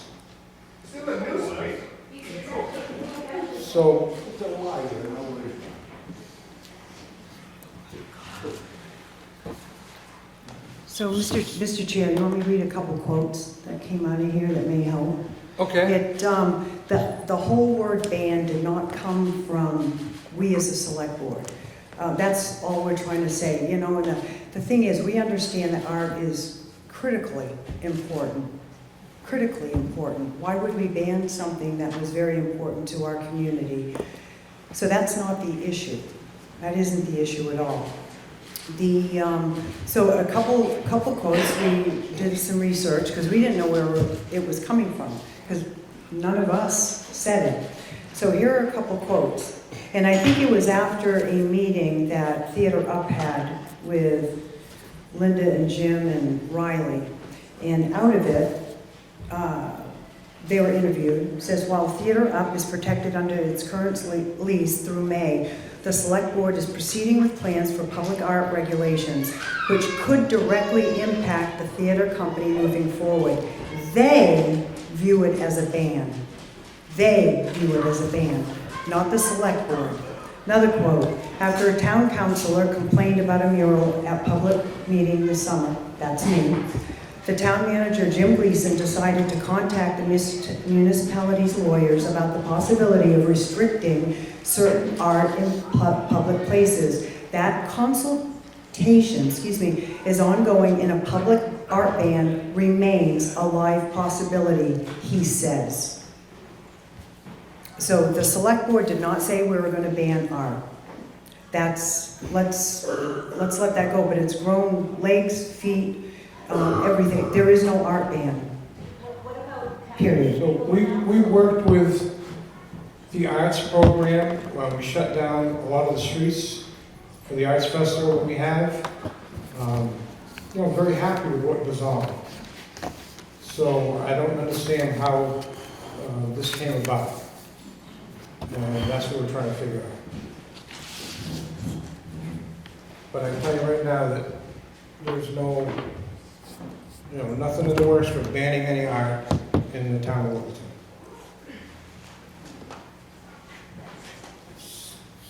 So Nobody said they were unhappy with the mural. we're going to wait. Until we ask you to speak, please. Thank you. So just another thing too, that we need to reiterate is that on private property,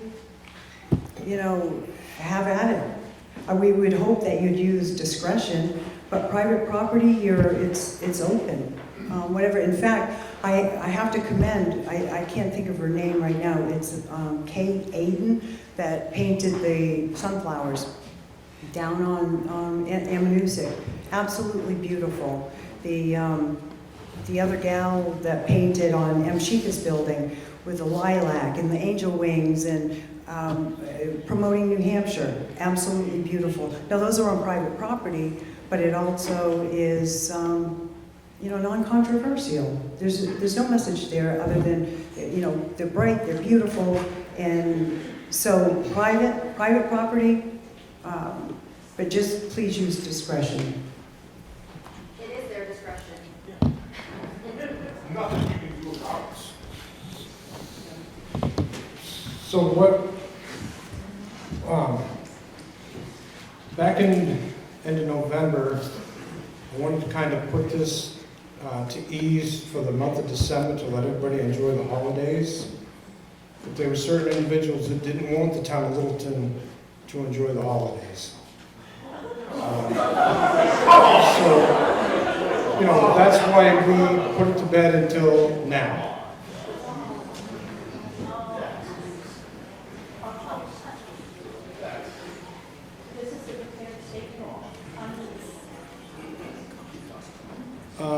Now we can go to public comments, Littleton residents only.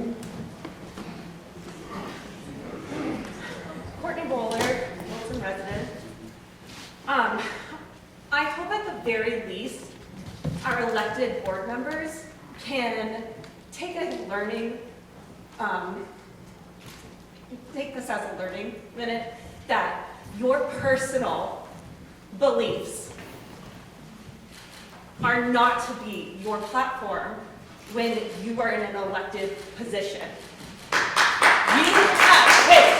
Hold it. You have hurt and offended many people, including family and friends. We've lost someone who worked for this town. We've lost two now who fit into a category of the others that you have a problem with. And you know what? That's not okay. It was inhospitable for them. You created that. Yes.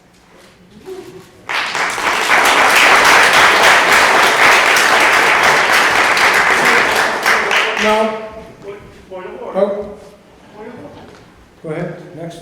Oh, really? Suzanne McAvoy, Somebody- Hopwood, resident of Littleton. Point of order. I want to read what I just wrote while I was listening to this. The Board of Selectmen of Littleton have caused a valuable tenant at the Opera House to make plans on leaving, first of all. Secondly, have caused a very competent town manager to resign because of attacks made as a result of Board of Selectmen bigoted and prejudiced discussions, specifically saying to a newspaper that homosexuality is an abomination. Statements against members of our own community. The Board of Selectmen has brought national attention to Littleton, creating a reputation for bigotry and prejudice. We all know, because we've heard from people all around the country, the articles that have been in the paper quoting one of the members of our Board of Selectmen as saying that homosexuality is an abomination. The board could have shut down the initial discussion about anti-LGBTQ art in this community in the very first time this came up. Instead, we're still talking about this 6 months later, and again it will be in paper and in the national news. It's hard for me to see how this Board of Selectmen represents the community it is obligated to serve.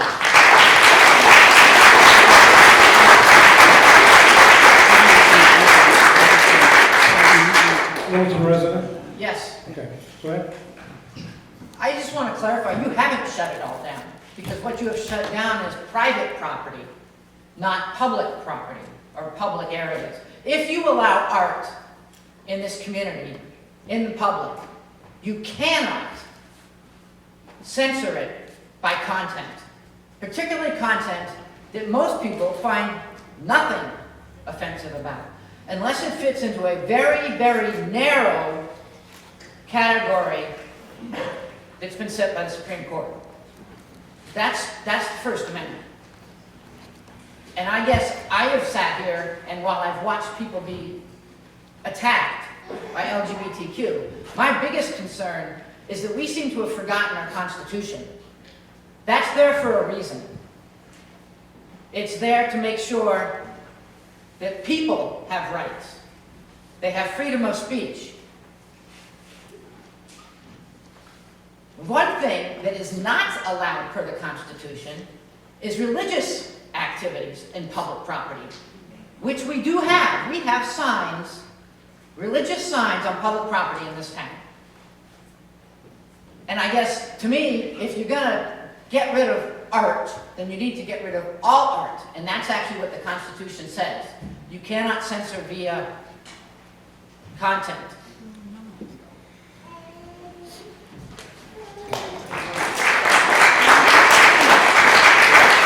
No, but I have a point Thank of you. order. Thank you. He's a business owner in town. Mr. Chairman, I have a point of order.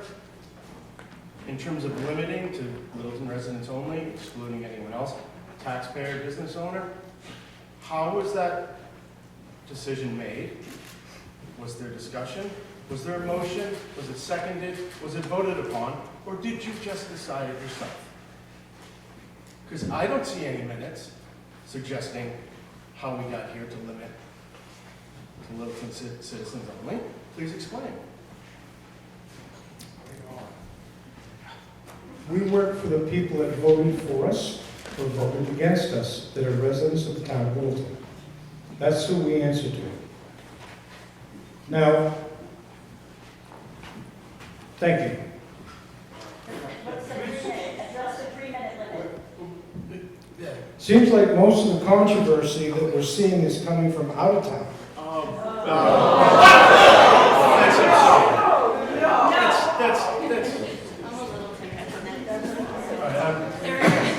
Hi, I'm Carrie Harrington. I was a bit offended with saying that, no one got to have a good holiday because businessmen and women who own businesses in Littleton, including myself, wanted to hear an answer. And also there were over 1,200 or so, Dwayne, on there, and 30% were Littleton, so there's still a lot of people in Littleton in there. A lot of people love Littleton, even if they don't live here, so they want to protect it. Secondly, I hear you loud and clear that it wasn't about art, and I've said since the beginning it wasn't about art. It was about hate for the LGBTQ community. It was never about art. It still isn't about art. We all know laws about art. We can read them. You can look up ACLU. You can go online. We all know private is private. It can say F Trump. It can say F Biden. It can do whatever in it. It's on private property, and I will fight to the death for our rights. We also have the freedom of speech. I'll fight to the death, but we already have laws that exist right now that we're supposed to follow when we are on a board. And I heard, and I could have been wrong, maybe this is wrong, you guys can tell me, I heard there was a lot of private meetings with lawyers to talk about art and what could be done about art. If that's not true, I'm wrong. But so it was about art, but I think it was more about someone's belief that LGBTQ people can't be here, and that somehow that art with the wheel, which is the same wheel that art has on Photo Factory, wasn't called Photo Factory. Sorry, I'm really nervous.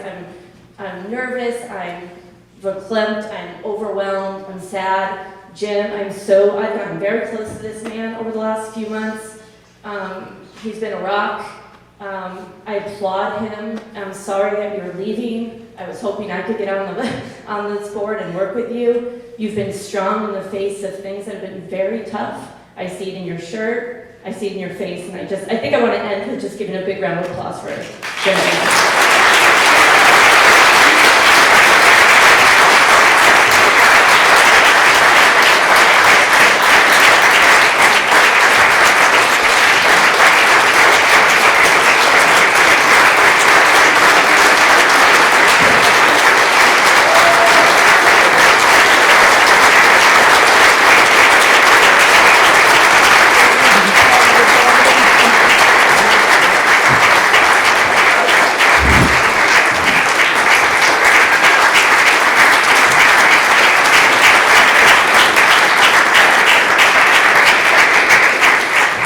My son is not an abomination. Yes.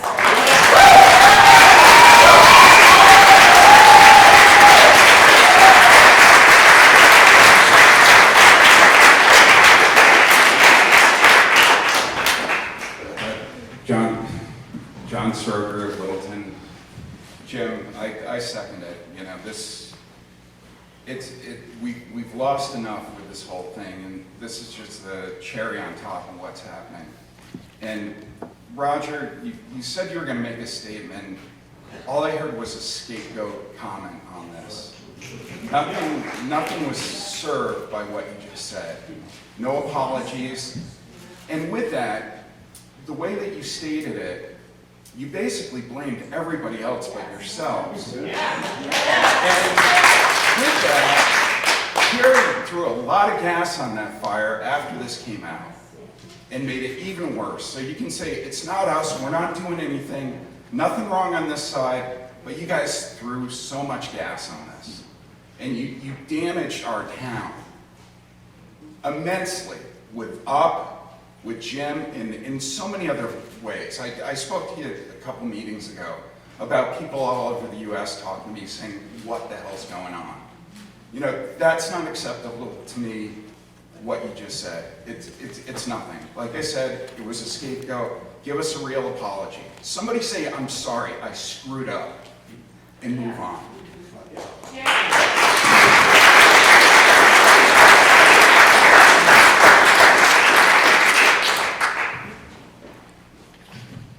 Yes, I'm a resident of Littleton, and my concern is not with what people do as far as individually in the bedrooms or whatever, but my concern is that when the LGB, the other part of it that's having an effect on kids. Get out of here. No. Thank you. No. Thank you. No. Now I know. It's always been an idea as a teacher, as a principal, as a educational consultant to help kids. And I think unfortunately what has happened is that now we're facing throughout this country a situation in which little kids are being encouraged to question who they are. Laugh if you want. That is my concern. For the adults, you're adults. You do whatever you want. I have respect. I know people who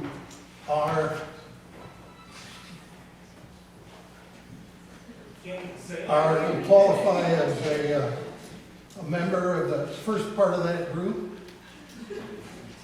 I've known them for a long time. And I respect them, but they respect back. And as you have demonstrated, freedom of speech, freedom of art. In Littleton here, we used to have a creche on the library. No, you can't have that.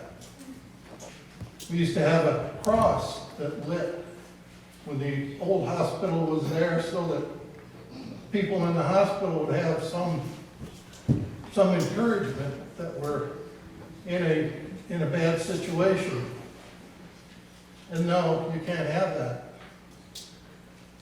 And now, I know I have a daughter that lives in New York City and a granddaughter that lives in New York City.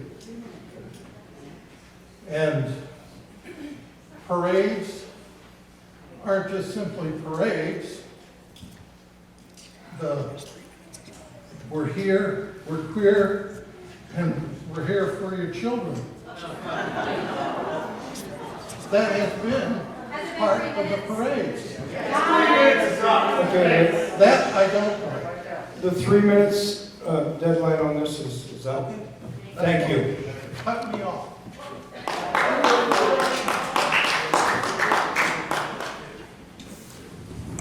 My name is Peggy Joe, and I'm a resident of Littleton. I want to say that I've never voted for Carrie Jangro, and when we talk about freedom of speech and rights to your beliefs, she has been dragged through the fire for her beliefs. And I think that's categorically wrong. You people want to have what you believe made public and made clear and brought to the fore in the newspapers, but somebody who has the belief system that I have, that Carrie has, and I don't know who else on the board, but those things are not welcome, and they are shouted down. So if you want freedom of speech and you want mutual respect, then you need to show some of that too. And when you get a whole group of people together, several people have said they'd like to come and talk, but knowing what Carrie went through, people are afraid to do it. So I'm personally sorry that it's come to this, because I have good friends, like Phil said, who are in the LGBTQ plus whatever, I don't know all of the acronyms, but community. And they are wonderful people. That doesn't mean that I necessarily agree with everything, just like they don't agree with everything I say. But we do have the right to voice those things. And I'm sorry. Church and state, not as an elected official. Yes, and let's just go on record, she said that. We Order. did not bring that Order. to the papers. This was a statement that is public record that she There's a said. Boston Globe. How hard is it to say no comment, hang on?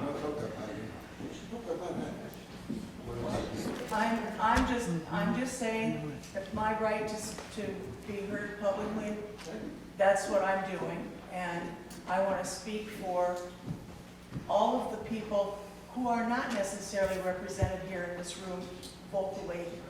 And for those people who are not here, I want to have my voice heard for them.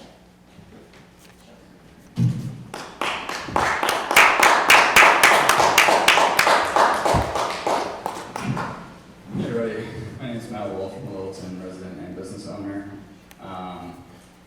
Just to quickly refute something, there's been absolutely no scientific evidence ever about any kind of problems with children being exposed to any kind of queer exposure. There's zero scientific evidence of that. So if you have any, please send it to me, because that would be news to me. The other thing I'd like to say, just about what people have been saying, is about the respect, give respect, get respect kind of thing. You shouldn't require the other person across from you to give you respect in order to give them respect. We should all treat each other with mutual respect. If you don't like me, that doesn't mean I should turn around and stop liking you or treat you worse. I should still treat you like a person. We're all people. We're all humans. No one chose their gender. No one chose their parents, their family, where they were born, what they would end up learning over the course of their childhood, which informs how you interpret the world around you. So much of this is learned. You have to understand that what you think in your head is not always right. What we're all doing in this room, we're a group of people trying to figure out how to live together and do it in a way that minimizes damage and pain across the entire group. So the actions that the board has elicited over the course of, the recent months has obviously been very turbulent, a lot of turmoil, and have hurt people in a lot of ways. It doesn't take that much courage to just stand up and say, I'm sorry for hurting you. It also doesn't take much courage to say that I accept everybody for being a person, whoever they are. I don't not accept anyone for being religious and believing in Jesus, believing in Allah, believing in whatever you want to believe. I respect everybody in this room, regardless of whether or not you like me or not. What I request is that everyone just have that base level of human decency to look at somebody and just treat them with respect. So I'm requesting that the Board of Selectmen just state that you accept people of all genders, all races, all ethnicities, and all sexes, sexual orientations, etc. It's not a hard thing to do to just say, yeah, I recognize these people's right, unalienable right to live in this. Okay, cool. But I'm officially requesting just for you to say those words so that we know where you stand. Thank you. Thank you.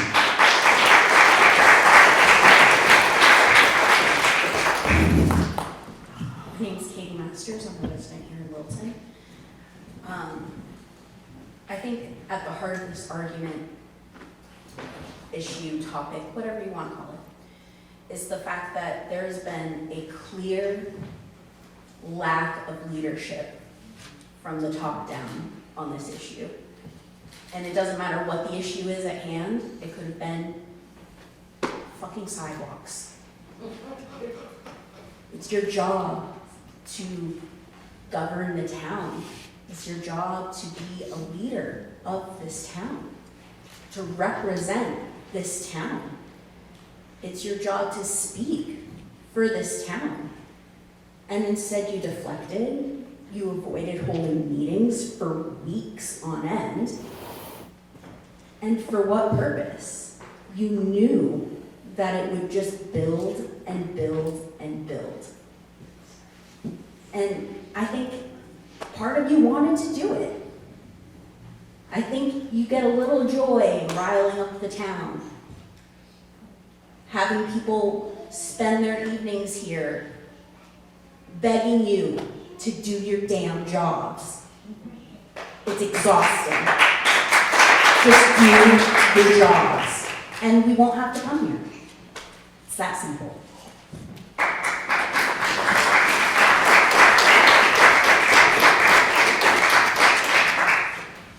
Hi, my name is Julie Butner. I live here in Littleton. First, I want to give Carrie credit for one thing she said today that I did like. I would love the idea of dog park in town. So I want to give you credit for that one little thing. What I feel like I keep hearing from all the fellow people here today, whether you live in Littleton or the next town over, is that this is dragged on for 5 months. We want an acknowledgement and an apology. What we heard today, I heard the person behind me go, word salad. I would expect a 5-year-old to do a better job apologizing to their sibling that they had knocked over. It wasn't an apology. You need to acknowledge what was said, acknowledge why it was wrong, and that you learned from it, and that you won't do it again. And until we get that apology, I think the only resolution here is for Board of Selectmen Gendro to resign. Yes.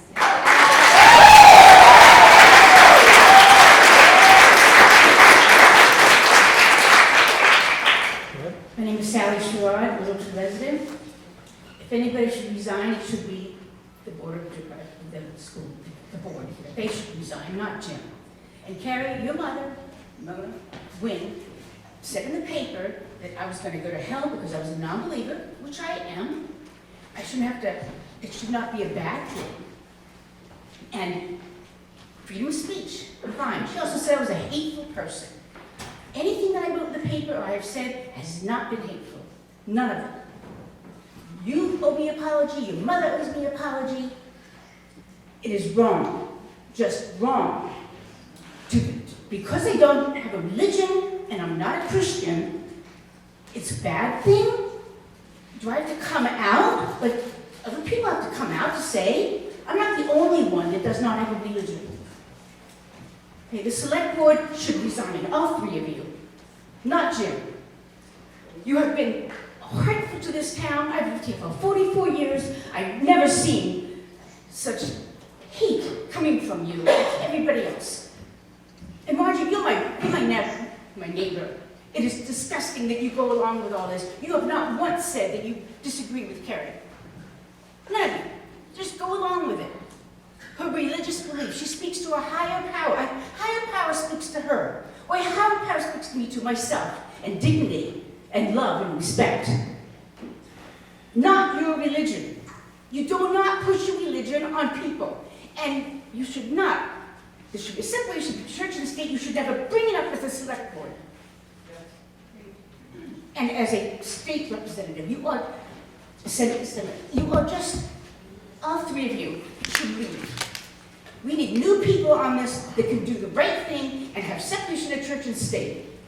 You should, all three of you, be ashamed of yourselves.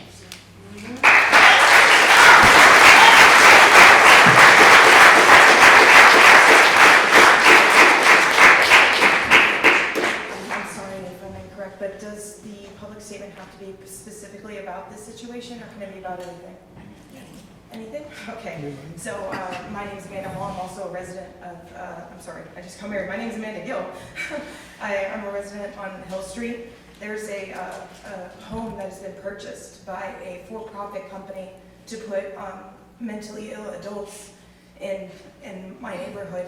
My neighborhood is also located less than a quarter of a mile down the hill to the elementary school, and that is through the town forest, so it's undercover, and people could very easily walk down that hill and get into our children's playground, which is unfenced.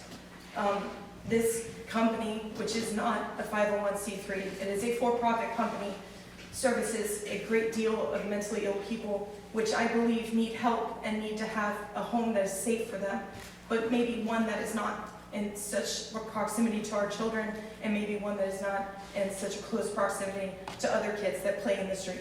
My daughter walks by that house every day.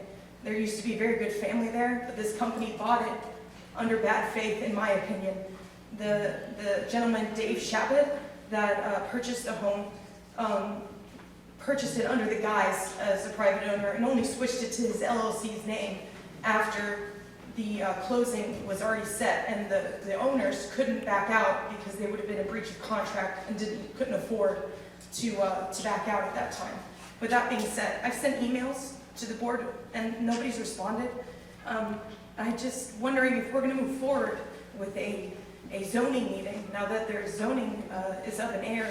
If we're going to move forward with a zoning meeting, I understand that there's some state laws that come into play here, but I don't think that should affect our town recourse and opening a meeting up from the town, by the town, in order to hear the residents, which there are many of, that were unable to be here today, that have problems. Now, one of my neighbors did call this Dave Shabbat and had maybe not so nice a conversation with him, and he did reluctantly agree to have a meeting for the public. That's going to be on Wednesday between 5 and 7 at the Littleton Community Center. I would encourage anybody to look at the flyer that I handed out, look at my change.org petition, and come to the meeting and express your distaste in their choosing of a location that could possibly serve as a danger to our children. Also, as a personal note, I think that this that we've been discussing is such a matter of substance, but it has occurred out of somebody being blithe with their mouth. But what I'm talking about is the safety of our children. So if you want to talk about safety of children, maybe we should be a little less worried about art and a little bit more worried about people that have violent criminal histories. Thank you.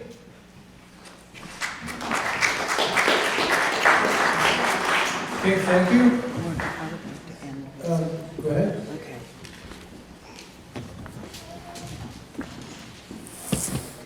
It's a good segue. I agree with you. The safety of our children is of utmost importance. Why haven't you responded to my email? Return to the zoning board. Months ago. Yeah, it's a zoning board issue. I mean, we received it. I asked for a response from you specifically, and I didn't receive it. I've been in contact with Mark LeBrec quite a bit, so I've been back, so we're very much aware of it, and I do apologize for not. I didn't receive my information, and I just wanted to talk to somebody. Yeah, no, we're very much aware of it, and I will be at that meeting Wednesday. So thank you. Public comments over. Thank you. So I am very concerned about our children, in Littleton as well, and Mr. Fujawa also mentioned it. And yeah, there's a group, high school students in Dover that are very concerned about the artwork that's going on beer cans. So, is artwork powerful? The eye gate is 1,000 times more powerful than the ears. So as we see things, are we enticed by them? Whatever. But there's this group in high school that you can look it up. Dover, it's a coalition, and they have gone through and implored the beer companies to take the artwork off some of the beer cans because it was too seductive and enticing to underage drinkers. So is artwork powerful? You betcha. It absolutely is powerful. It can be a friend and it can be our foe. And for me personally, I probably don't have much more as far as to say other than I do want to leave you with this. If a man can be a woman because he feels like one, if a white person can be a black person because she feels like one, if a healthy person can mutilate herself because she feels disabled, if a grown man can be a baby because he feels infantile, where does this end? Can a child be an adult because she feels like a grown-up? Can a teenager buy alcohol because he identifies as over 21 years of age? Can a grown man attend kindergarten because he identifies as a 6-year-old? Can a child spend a day at doggy daycare instead of school because the child feels like a canine? If not, why not? If a kid can be a transgender because he feels like a girl, who are we to tell a child he must attend school or obey his parents or refuse him a beer when he orders one? You can't have it both ways. False logic all in one statement. Strong here.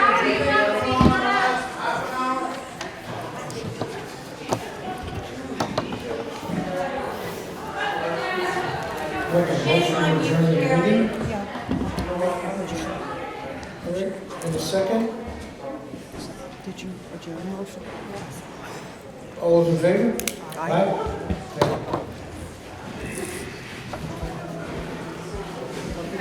Two points.